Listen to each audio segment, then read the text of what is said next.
안녕하세요, 여러분. 오늘도 건강한 하루 보내고 계신가요? 여러분 매일 건강을 위해 드시는 그 토마토. 혹시 잘못 드시고 계신 건 아닐까요? 토마토가 빨갛게 익으면 의사 얼굴이 파래진다. 서양 속담이 있을 정도로 토마토는 건강에 좋다고 널리 알려져 있습니다. 혈압에도 좋고 노화 방지에도 좋다고 해서 습관처럼 챙겨 드셨던 분들 많으실 텐데요. 하지만 놀랍게도 이 토마토가 경우에 따라서는 신장에 부담을 주고 혈관 건강에 좋지 않은 영향을 줄 수 있다는 사실 들어보셨나요? 특히 60대 이후에는 작은 식습관 하나가 큰 병으로 이어질 수 있습니다. 실제로 병원에서 토마토를 줄이세요라는 말을 들으신 분들도 계실 거예요. 그래서 오늘 영상에서는 토마토가 언제 약이 되고 언제 독이 되는지, 그리고 여러분의 건강 상태에 맞는 올바른 섭취 방법을 자세히 정리해서 알려드리겠습니다. 특히 신장질환, 위장질환이 있으신 분들, 그리고 평소 토마토를 드시고 불편함을 느끼셨던 분들은 꼭 끝까지 시청해주세요. 먼저 토마토가 왜 건강에 좋다고 하는지부터 알아보겠습니다. 토마토의 대표적인 성분은 바로 리코펜입니다. 이 리코펜은 토마토의 빨간색을 만드는 성분인데요. 강력한 항산화 작용으로 노화 속도를 늦추고 혈관 건강을 돕습니다. 연구에 따르면 리코펜은 전립선암, 심혈관 질환 예방에도 도움이 된다고 알려져 있어요. 또한 토마토에는 칼륨이 풍부합니다. 칼륨은 우리 몸에서 나트륨을 배출시켜 혈압 조절에 유익하죠. 그래서 고혈압이 있으신 분들에게 토마토를 권하는 경우가 많습니다. 이외에도 비타민C, 엽산, 비타민 K 등이 들어있어서 전반적인 건강관리에 도움이 됩니다. 하지만 여기서 중요한 것은 모든 분께 무조건 좋은 것은 아니다라는 점입니다.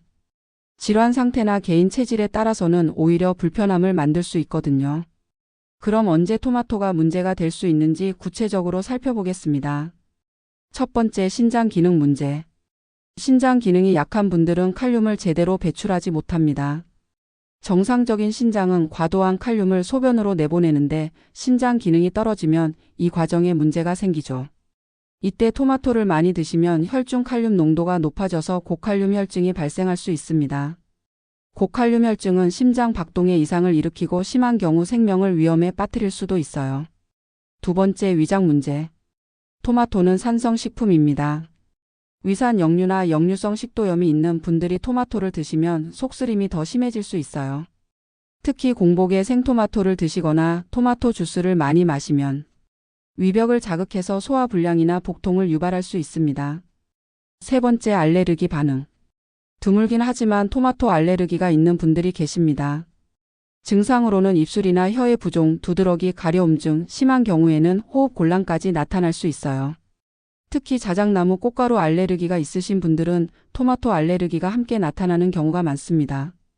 좀 더 구체적으로 어떤 분들이 토마토 섭취에 특히 주의해야 하는지 정리해 드리겠습니다.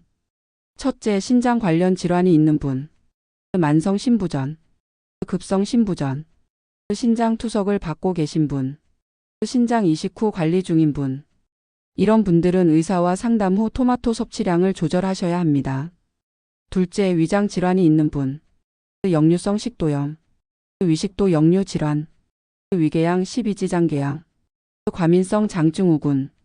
이런 질환이 있으시면 토마토의 산 성분이 증상을 악화시킬 수 있어요. 셋째, 특정 약물을 복용 중인 분.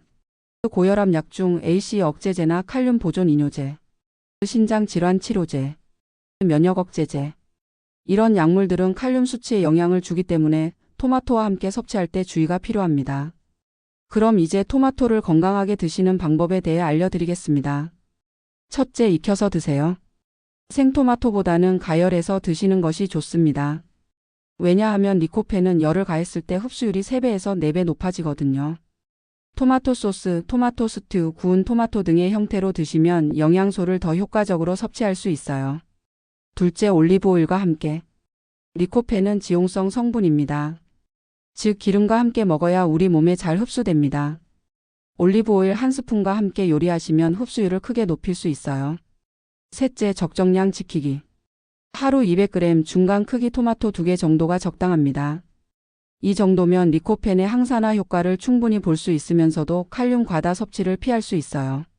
넷째, 섭취 시간 고려. 공복보다는 식후에 드시는 것이 좋습니다. 특히 위장이 약한 분들은 공복에 토마토를 드시면 속쓰림이 생길 수 있거든요.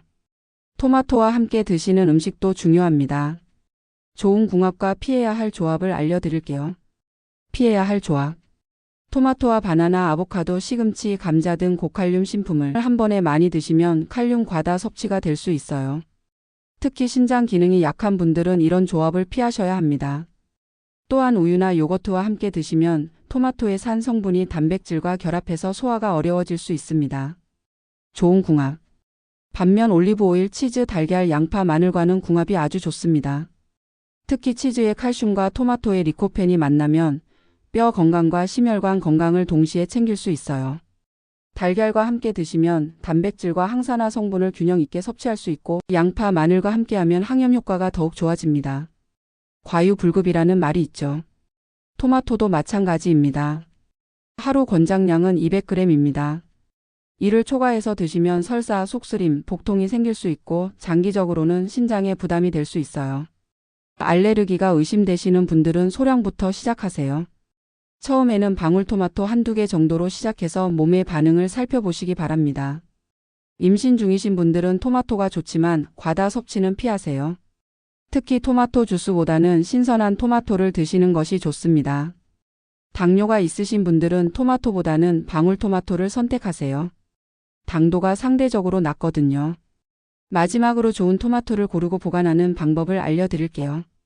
꼭지가 푸르고 싱싱한 것, 그리고 껍질이 단단하고 윤기가 나는 것을 선택하세요. 손으로 눌렀을 때 적당히 단단한 것이 좋습니다.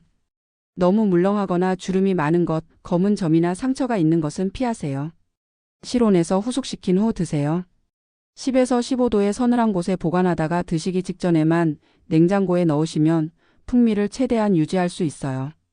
냉장고에 오래 보관하면 맛과 영양소가 떨어질 수 있거든요. 위험 신호. 표면이 물러지거나 곰팡이가 보이면 절대 드시지 마세요. 특히 노년분들은 상한 음식에 더 민감하게 반응할 수 있으니까요. 오늘은 토마토가 언제 약이 되고 언제 독이 될 수 있는지, 그리고 건강하게 드시는 올바른 방법까지 자세히 정리해 드렸습니다. 신장질환, 위장질환, 알레르기가 있으시면 주의하세요. 하루 200g 중간 크기 2개가 적당해요. 익혀서 올리브오일과 함께 드시면 더 좋아요. 고칼륨 식품과의 조합은 피하세요. 여러분께 궁금한 것이 있습니다. 토마토를 드시고 불편함을 느끼신 적이 있으신가요?